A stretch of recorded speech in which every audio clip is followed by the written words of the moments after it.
breaking in just the past hour tonight, Mecklenburg County has rescinded its stay-at-home order, instead becoming more in line with the current state order. Yes, this means that Mecklenburg County is about to see its first real sign of normalcy in weeks. County leaders used this information to make this decision. These are the percentages of tests that have come back positive in the county. Now take a close look at the orange line on the screen. The county calls this a stable trend over the past 14 days. Now we want to go to Channel 9's Deshaun Brown. Deshaun, I know you've been following all of the updates today. What does this new decision mean for people across the county? Erica, the county manager just went through a list of businesses that have been closed for weeks that now will be allowed to reopen. For example, that includes vape shops, car dealerships, realtors can get back to work.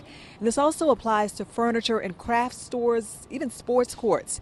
The county stay-at-home order would expire tomorrow, and that means county leaders would draft a new order which falls in line with North Carolina's order. The state's order is less restrictive. This also allows businesses, like we just mentioned, to petition the state to reopen.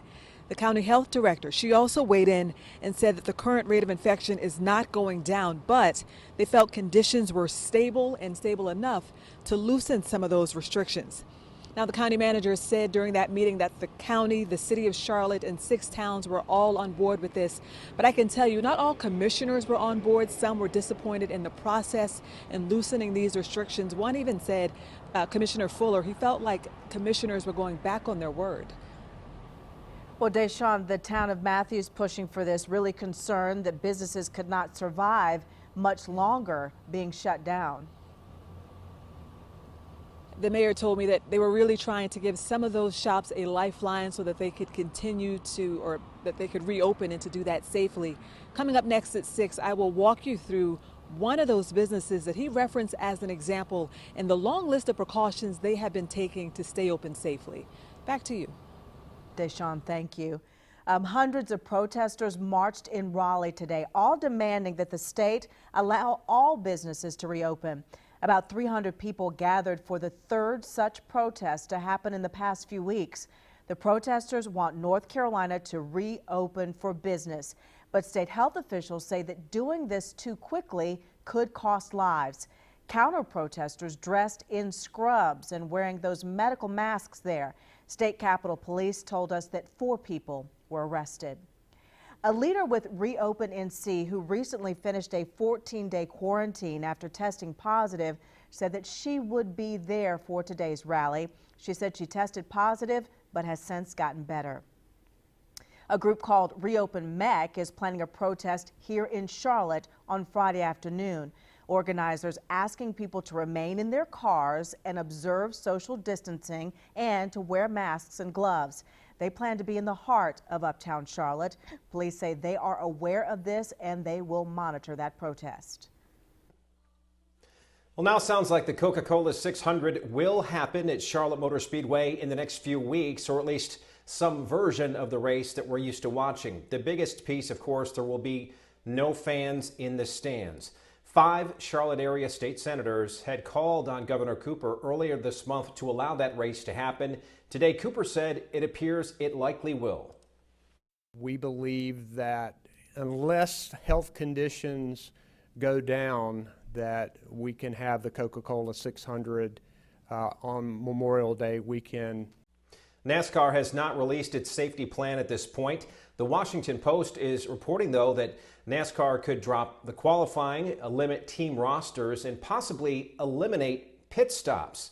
The league is also hoping to host 2 Cup Series races in Darlington before the Coca-Cola 600 is scheduled. And of course, whether sooner or later, states will have to reopen businesses at some point, and the CDC just released proposed guidance on how states can safely reopen when the time comes. It put together so-called decision trees for at least 7 types of organizations. It covers things like schools, churches, mass transit, offices, and restaurants. This guidance covers several things like businesses, whether they should close their break rooms. Restaurants should consider disposable menus and plates.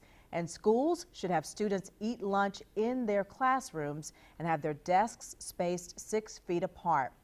The draft guidance has just been sent to Washington and still could be revised before the administration fully unveils it to the public.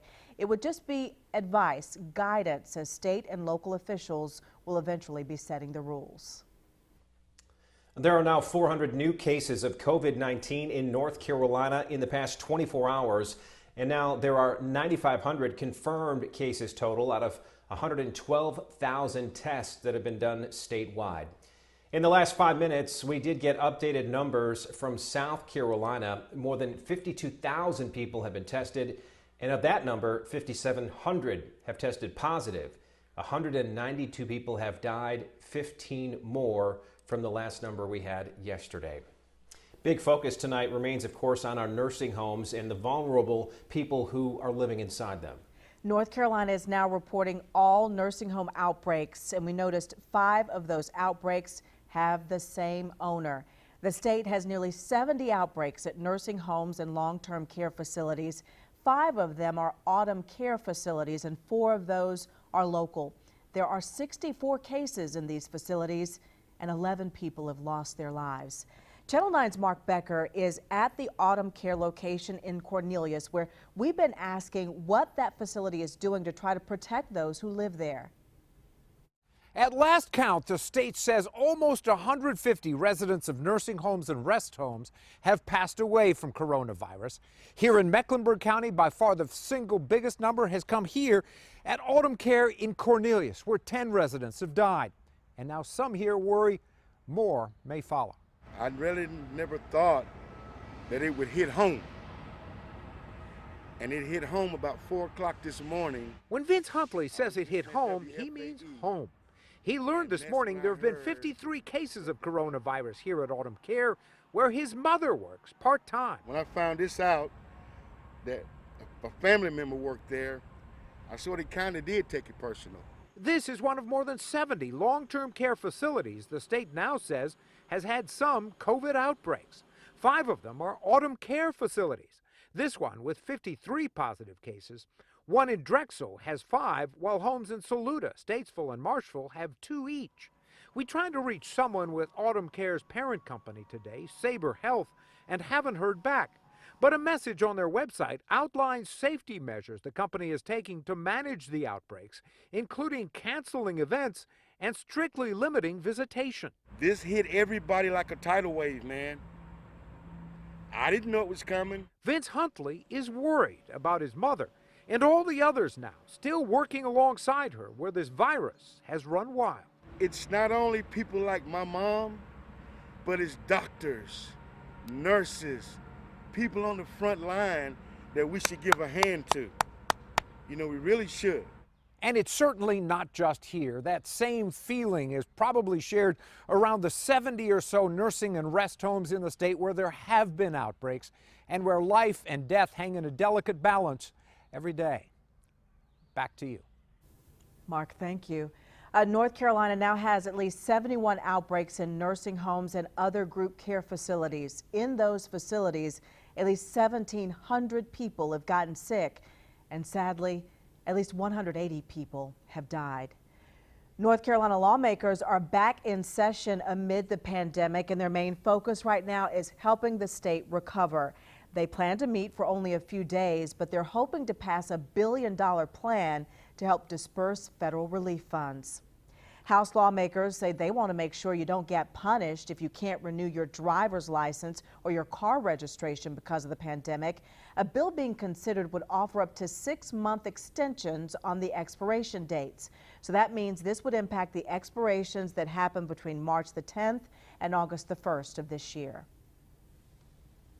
North Carolina saw its biggest jump in unemployment claims on Friday as a whole new group of people are now eligible to apply. Around 17% of the state's workforce is now out of a job. Action 9's Jason Stujenki is here to break down the most recent spike. Yeah, well, Erica, last week we saw the biggest spike in unemployment claims yet, and we're talking nearly 55,000 claims Friday alone. And you may remember Friday was important because Friday, the state opened the system to self-employed workers and independent contractors. So now people have filed more than 875,000 claims since back in March 15th. Now to help, the state says it's added staff and extended phone hours, including weekends. A state commerce official says he's even looking into an online chat system. Now the Commerce Department says the fastest way to apply is online. You can call, but it admits those long wait times. I put both on our app and on our website, WSOCTV.com. But again, as I've been telling you time and time again, hundreds have now contacted me, frustrated since this process began. And you'll want to make sure when you do go apply that you have all of your information handy, social security number, bank information, work history. The last thing you guys want to do is stop and start over again. That's the best advice I could give at this moment, guys. All right, Jason, thank you. And of course, finding a treatment is one of the major keys that we need to solve to beat the virus. Atrium Health is just one of a few hospitals in the world in a particular study trying to make that discovery. And anchor Damani Lewis spoke to the researchers. Experts say normally it takes 4 months to get a clinical trial off the ground. Atrium Health is doing it in 2 weeks. Doctors are quick to point out this is not a cure that they are researching. Instead, they are looking for ways to treat the virus. There are no proven therapies for the treatment of COVID illness. Which is why the race is on to find treatments is underway at Atrium Health. Dr. Zainab Shahid will be the principal investigator of the trial and lead a team of doctors. At the center of their research, the drug called selinexor. In lab testing, the drug has been known to kill the virus. Selected patients will take the drug every other day for 2 weeks. Doctors say this drug isn't new and has been used for other treatments. This agent has been used and is being evaluated for the treatment of multiple myeloma. Now the question becomes, how is this being used for the treatment and can we use it for an infection? Doctors say they will be looking to enroll 1 to 2 patients suffering a week, and they're looking for those who are in the early stages of the illness. Atrium Health is one of 10 sites in the U.S. and 15 in the world that will be studying their results with selinexor. Worldwide, only 230 to 250 people will take part in this trial. Moderate to severe for patients who've been hospitalized and requiring some amount of oxygen be the best fit for this trial. Doctors say during this trial, they will closely monitor the patients every day.